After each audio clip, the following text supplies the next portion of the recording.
Vidéo numéro 9, comment devenir pauvre. Je vous souhaite la bienvenue dans cette nouvelle vidéo. Je vous invite à vous abonner pour être tenu au courant de la sortie des nouvelles vidéos et si vous avez une question, n'hésitez pas à la mettre dans les commentaires. Cette vidéo est sponsorisée par Easy Mobilier. Cette plateforme vous permet d'inclure le mobilier dans votre prêt immobilier. Vous trouverez le lien en bas de page et vous bénéficierez d'une promo exclusive. Voici les 8 points à suivre si vous souhaitez rester pauvre toute votre vie. Ne te réveille jamais tôt, dors jusqu'à 9h. Dormir est important, mais dormir trop fait perdre beaucoup de temps. La donnée la plus importante, vous le savez, c'est le temps. Et plus vous dormirez, et plus vous perdrez de temps. Pour vous donner un exemple concret, en vous levant à 7h du matin au lieu de 9h, vous gagnez 2 heures par jour pour vos gestions de projet. 2 heures par jour, ça donne 14 heures par semaine, soit 60 heures par mois, et donc 730 heures par an. En vous levant seulement 2 heures plus tôt chaque jour, vous gagnerez 730 heures par an pour tous vos projets immobiliers de bourse ou entrepreneuriaux. Activez et regardez toutes les notifications. Une personne passe en moyenne plus de 2 heures par jour sur son smartphone. On voit souvent des études alarmantes sur le temps passé sur notre téléphone. En France, on serait à 1h30 en moyenne chaque jour et 2h30 pour les moins de 25 ans. Et la conclusion de ces études est toujours la même. Imaginez le temps que vous gagneriez si vous n'étiez pas tout le temps scotché à votre téléphone. Lorsque l'on est sur un projet, quel qu'il soit, il n'y a rien de pire que d'être coupé, surtout pour des notifications de réseaux sociaux sans aucun intérêt. Pour rester concentré, il est important de ne pas être parasité. Critiquer les riches. La belle mentalité française. On a l'habitude de critiquer les riches, pourtant ça n'arrive jamais dans les autres pays. Mais en fait, c'est quoi être riche en France ? Selon une étude, pour être riche en France, il faut gagner 3 500 € net par personne.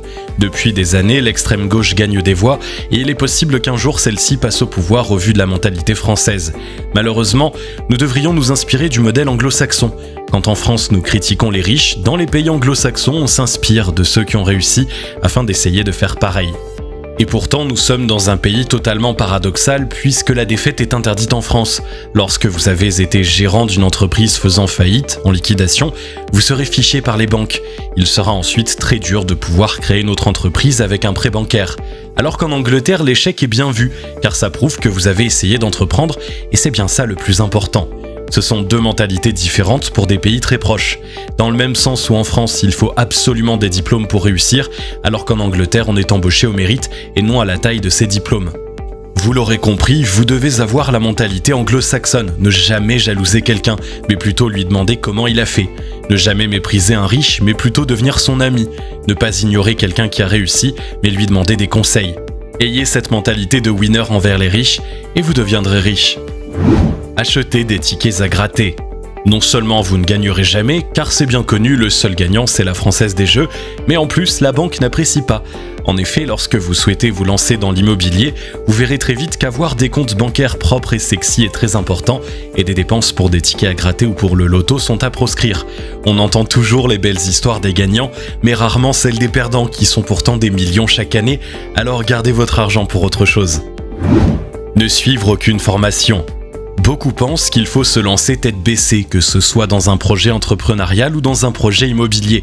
Eh bien c'est comme ça qu'on échoue et qu'on perd beaucoup d'argent, car les erreurs coûtent cher. La formation est évidemment très importante, qu'elle soit gratuite ou payante, vous devez vous former.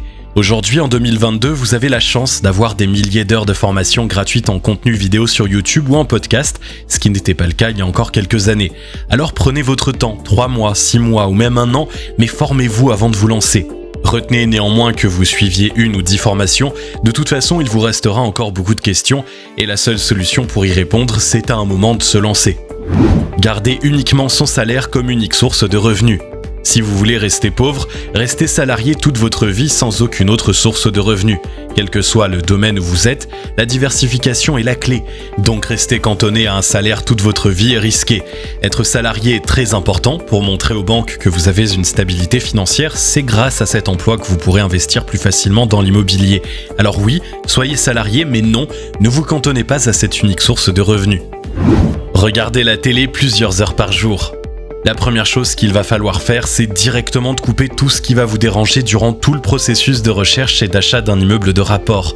Tout ce qui est la télé, la radio, il va falloir s'en éloigner le plus possible. C'est une perte de temps considérable. Non seulement vous n'y apprenez rien, mais en plus vous perdez du temps. Chaque jour, il faut que votre temps vous ait servi à apprendre quelque chose d'utile, à vous former et non à regarder Hanouna. Les chaînes de télé et de radio veulent vous faire du sensationnel, un incendie, une bagarre, un meurtre, des manifestations. Mais ça ne vous apprendra absolument rien. Achetez des passifs avec votre argent. Lorsque l'on est au début de sa carrière d'investisseur, on n'a souvent pas des fonds illimités et la principale façon d'arriver à investir, c'est d'avoir du cash.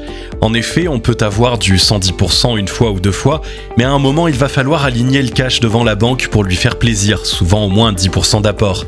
Pour cela, vous devez acheter le moins de passifs possible, comme notamment la voiture, qui est un passif qui coûte très cher. Sur les premières années, vous allez vous sacrifier. Il vaudra mieux avoir une voiture à 3 000 € plutôt qu'une voiture à 15 000 €. Vous pourrez vous faire plaisir quelques années plus tard. Cette vidéo est désormais terminée. Je vous invite à vous abonner pour être tenu au courant de la sortie des nouvelles vidéos. Et si vous avez une question, n'hésitez pas à la mettre dans les commentaires.